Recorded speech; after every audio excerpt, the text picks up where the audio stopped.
Assalamualaikum warahmatullahi wabarakatuh. Di sini kami dari kelompok 11 akan menjelaskan isu-isu dan perkembangan akuntansi kontemporer.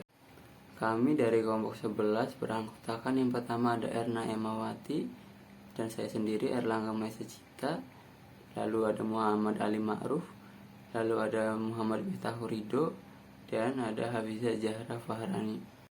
Indonesia saat ini mengadopsi standar akuntansi keuangan yaitu PSAK yang berbasis IFRS. IFRS sendiri merupakan standar tunggal pelaporan akuntansi yang memberikan penekanan pada penilaian profesional dengan disclosure yang jelas dan transparan mengenai substansi ekonomi transaksi, penjelasan hingga mencapai kesimpulan tertentu. Kemudian IFRS sendiri ini akan dihubungkan dengan akuntansi kontemporer atau menekankan pada isu-isu penerapan profesional dalam pengakuan, penyajian, dan pengungkapan informasi. Selanjutnya, isu-isu akuntansi kontemporer yang kami pilih, yang pertama yaitu tanggung jawab sosial secara berkelanjutan atau sustainability report. Kemudian yang kedua ada dampak Undang-Undang Akuntan Publik terhadap perkembangan profesi. Ketiga, pendidikan akuntansi dan gelar CPA di Indonesia. 4. Kualitas laba terhadap perusahaan. 5. Isu global konvergensi IFRS mengenai masalah pengukuran menggunakan fair value accounting. Kasus yang pertama yaitu tanggung jawab sosial secara berkelanjutan atau sustainability report, di mana tanggung jawab sosial perusahaan atau CSR, corporate social responsibility yang dilakukan secara berkelanjutan atau responsibility report beberapa tahun terakhir ini menjadi isu yang penting dalam kegiatan perusahaan, karena CSR ini berakar dari etika dan prinsip-prinsip yang berlaku di perusahaan dan masyarakat. Sedangkan sustainability report merupakan pelaporan untuk mengukur dan mengungkapkan serta upaya perusahaan agar menjadi perusahaan yang akuntabel bagi seluruh stakeholder dengan tujuan agar perusahaan menuju pembangunan berkelanjutan. Berkembangnya isu tentang pentingnya sustainability reporting ditunjukkan dengan beberapa ajang penghargaan yang dilakukan atau diadakan oleh NCSR kepada para perusahaan dengan laporan tanggung jawab sosial perusahaan yang baik. Baik, saya akan menjelaskan dampak Undang-Undang Akuntan Publik terhadap perkembangan profesi. Undang-Undang Nomor 5 Tahun 2011 tentang Akuntan Publik disahkan di Jakarta pada tanggal 3 Mei 2011. Undang-undang ini mendefinisikan tentang peran seorang akuntan publik di dalam lingkungan masyarakat yang terdiri dari tugas, hak, kewajiban, tanggung jawab, sanksi, dan lain sebagainya dari seorang akuntan publik maupun KAP yang bertujuan untuk lebih mensosialisasikan kepada masyarakat akan pentingnya kegunaan jasa akuntan dalam prakteknya di lingkungan masyarakat. Terdapat beberapa pasal dalam Undang-Undang Nomor 5 Tahun 2011 yang dikhawatirkan akan berpengaruh terhadap perkembangan profesi akuntan publik di Indonesia. Hal tersebut adalah yang pertama ada sanksi pidana bagi akuntan publik, yang kedua ada perizinan akuntan publik asing, dan yang ketiga ada persyaratan akuntan publik. Sanksi pidana terhadap akuntan publik. Pada pasal 55 huruf B menyatakan dengan sengaja melakukan manipulasi, pemalsuan, atau menghilangkan data atau catatan pada kertas kerja atau tidak membuat kertas kerja yang berkaitan dengan jasa yang diberikan sebagaimana dimaksud dalam pasal 3 ayat 1 sehingga dapat digunakan sebagaimana mestinya dalam rangka pemeriksaan oleh hak yang berwenang. Perbuatan-perbuatan terkait hal di atas telah diatur dalam KUHP sehingga akan berdampak munculnya duplikasi aturan, tumpang tindih, dan berpotensi menimbulkan perbedaan interpretasi atas suatu permasalahan sehingga menimbulkan ketidakpastian serta dapat dilihat memberikan celah bagi pihak-pihak yang tidak bertanggung jawab untuk mempidanakan akuntan publik karena kata-kata sehingga tidak dapat digunakan sebagaimana mestinya. Begitu biasa dengan tidak memiliki ukuran bagaimana suatu kondisi laporan itu dapat atau tidak dapat digunakan semestinya oleh pihak yang berwenang. B. Perizinan akuntan publik asing. Menghadapi MEA, Masyarakat Ekonomi Asia, dan pasar bebas AFTA pada tahun 2015 mendatang, para akuntan publik di Indonesia secara tidak langsung harus mengikuti standar lapangan keuangan IFRS. Standar ini muncul akibat tuntutan globalisasi yang mengharuskan para pelaku bisnis di suatu negara ikut serta dalam bisnis lintas negara. Untuk itu diperlukan standar internasional yang berlaku sama di semua negara untuk memudahkan proses rekonsiliasi bisnis. Di sisi lain, Undang-Undang Nomor 5 Tahun tentang Akuntan Publik memang sudah nyata-nyata memberikan lampu hijau bagi akuntan asing yang berkiprah di kancah nasional. Secara tidak langsung, kondisi seperti ini bisa membuat akuntan Indonesia kehilangan pangsa pasar karena perusahaan-perusahaan di Indonesia tentunya akan lebih memilih untuk merekrut akuntan asing yang lebih dulu paham tentang standar IFRS. Dan yang ketiga, persyaratan akuntan publik. Pada pasal 6 huruf A Undang-Undang Nomor 5 Tahun 2011 tentang akuntan publik, bahwa proses menjadi akuntan publik itu disederhanakan dan basis calon akuntan publik diperluas. Dengan ketentuan tersebut, berarti gelar CPA dapat diberikan kepada siapa saja yang lulus ujian CPA tanpa memandang dia lulusan jurusan apapun. Setelah disahkan Undang-Undang Nomor 5 Tahun 2001, ini banyak sekali pro dan kontra. Hal ini dikarenakan banyak sekali pasal-pasal yang mematikan profesi akuntan publik Indonesia, di mana di dalam undang-undang membuat pasal yang membuka kesempatan masuknya akuntan asing yang akan dengan mudah menggali dan mengambil data-data perekonomian dan rahasia negara, sehingga berpotensi merugikan perekonomian dan membahayakan keamanan negara. Kemudian poin isu yang ketiga yaitu pendidikan akuntansi dan gelar CPA di Indonesia. Dalam pendidikan akuntansi, aktivitas pendidikan yang berkaitan dengan akuntansi serta memiliki beberapa sasaran, yaitu tersusunnya blueprint, kemudian masuknya ujian sertifikasi seperti ujian sertifikasi akuntan publik dan ujian sertifikasi akuntan manajemen, kemudian meningkatnya jumlah penyelenggara dan mutu PPA, dan kemudian meningkatnya pendidikan magister dan doktor akuntansi, serta meningkatnya peran serta Ikatan Akuntan Indonesia. Dalam pendidikan akuntansi,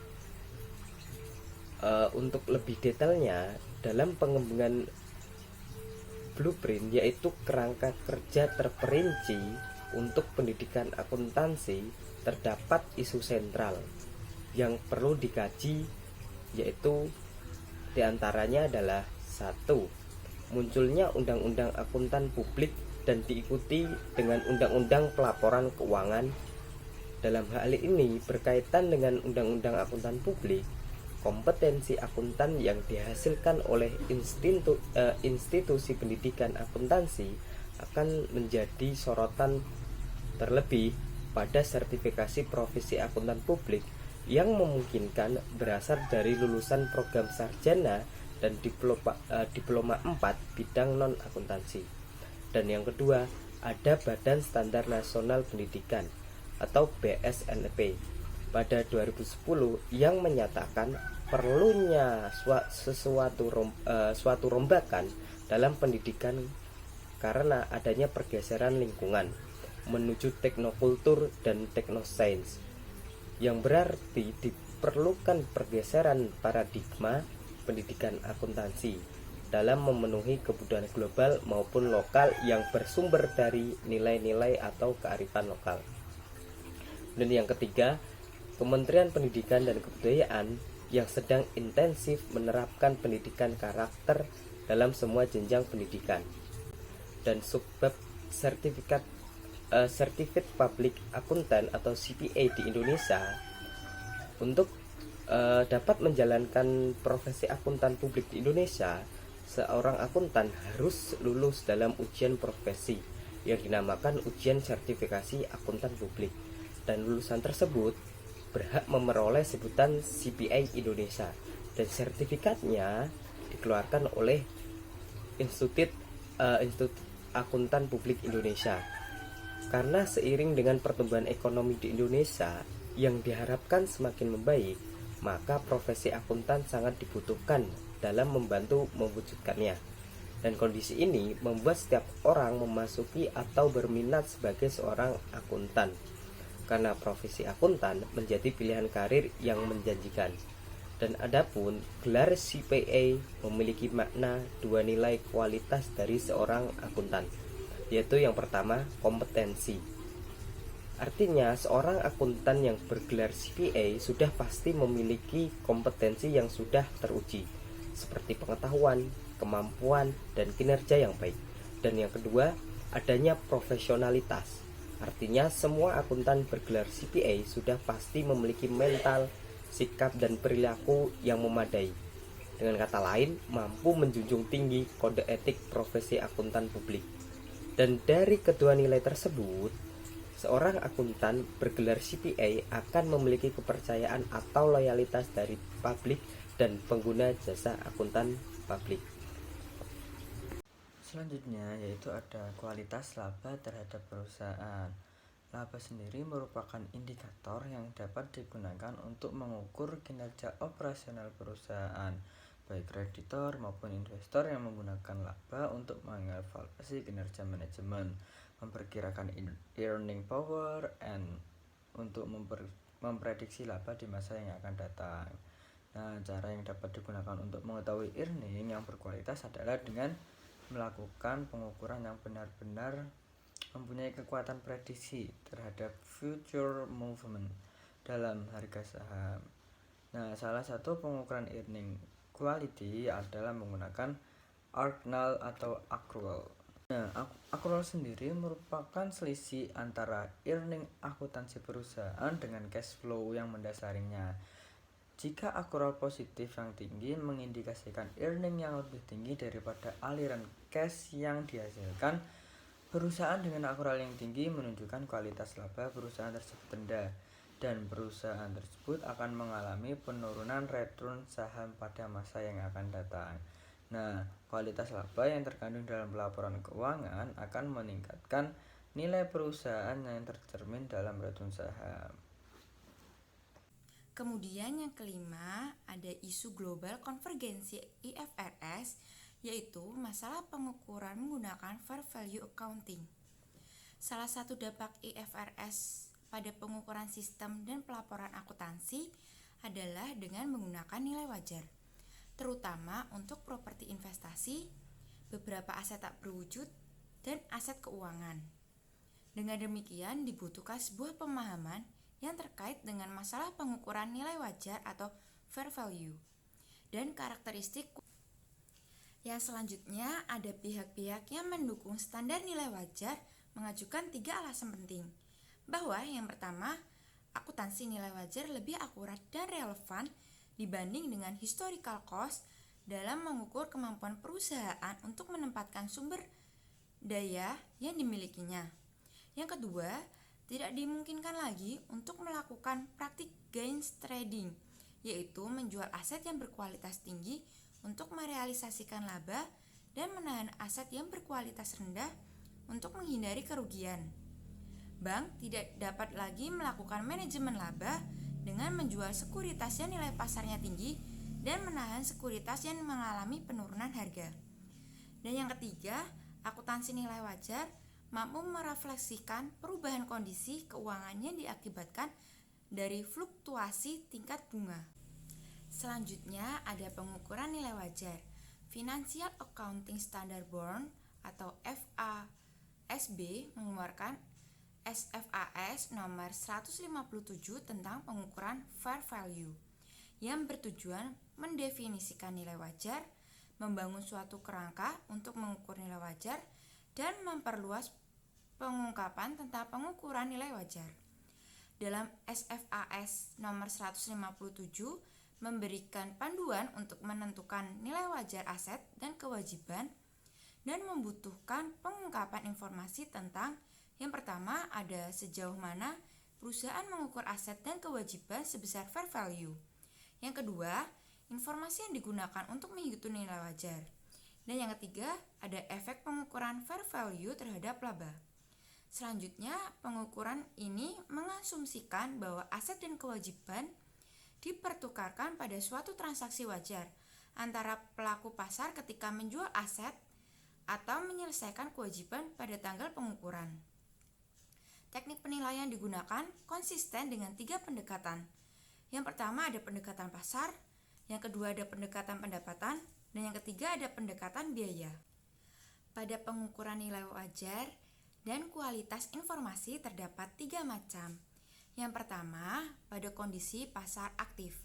Informasi dapat dikatakan relevan karena tersedia tepat waktu sehingga dapat digunakan untuk memprediksi masa depan dan memperbaiki harapan sebelumnya.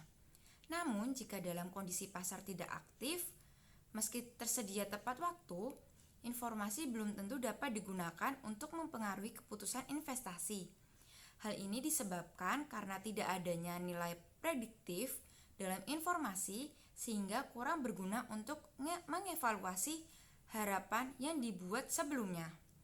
Yang kedua, ada informasi dikatakan reliable jika memiliki kemampuan menggambarkan secara wajar keadaan sesuai dengan kondisi yang sebenarnya, variable, dan netral. Informasi nilai wajar dianggap netral karena difokuskan memenuhi kebutuhan umum pemakai bukan hanya kebutuhan pihak tertentu. Namun terkait dengan variability dalam kondisi nilai wajar aset dan kewajiban harus diestimasi. Ada kemungkinan informasi yang dihasilkan tidak variable. Dan yang terakhir, menilik pada kualitas informasi relevansi dan reliabilitas dalam pengukuran nilai wajar juga terjadi kendala trade-off. Ketika informasi menggambarkan secara wajar realitas ekonomi yang terjadi sebenarnya, informasi tersebut mungkin berkurang relevansinya. Nah, kaitan karakteristik relevansi ini terutama karena berkurangnya kualitas informasi dalam mempengaruhi keputusan penggunaan atau pengguna. Informasi yang dihasilkan mungkin saja tidak dapat memenuhi adanya suatu nilai prediktif dan tidak dapat memberikan suatu koreksi harapan yang dibuat sebelumnya. Keadaan ini dapat terjadi pada pengukuran nilai wajar pada pasar yang tidak aktif. Relevansi dan reliabilitas sering berpengaruh satu sama lain. Yang terakhir terdapat konvergensi IFRS di Indonesia. Yang pertama, di tiap kawasan, penyusunan standar akuntansi selalu melalui tahap-tahap yang cukup panjang. Di Amerika Serikat misalnya, pada awalnya standar akuntansi ditentukan oleh masing-masing manajemen perusahaan. Dengan pertimbangan yang membutuhkan standar tersebut memang pihak manajemen. Era berganti, standar kemudian ditentukan oleh kalangan profesi yang tergabung dalam asosiasi. Pertimbangannya, pihak profesilah yang bertugas menyusun dan mengaudit laporan keuangan. Barulah yang mutakhir yang diacu adalah US GAAP yang dibuat oleh FASB. Saat ini terdapat 2 kekuatan besar di bidang standar akuntansi, yaitu US GAAP dan IFRS yang sebelumnya dikenal sebagai International Accounting Standard Community atau IASC. Dan yang kedua, ada nilai wajar dianggap memiliki keunggulan dalam menggambarkan kondisi sebenarnya pada pasar. Namun ternyata angka-angka akuntansi yang dihasilkan masih berpotensi rentan terhadap manipulasi dan kesalahan estimasi. Hal terpenting saat ini bukanlah perdebatan pro dan kontra nilai wajar, melainkan bagaimana menyajikan informasi yang relevan dan dapat diandalkan untuk investor dan pengguna lainnya. Terima kasih kepada teman-teman yang sudah menonton video kami. Semoga bermanfaat buat kalian. Dari kami mohon maaf bila ada salah kata. Kami akhiri. Wassalamualaikum warahmatullahi wabarakatuh.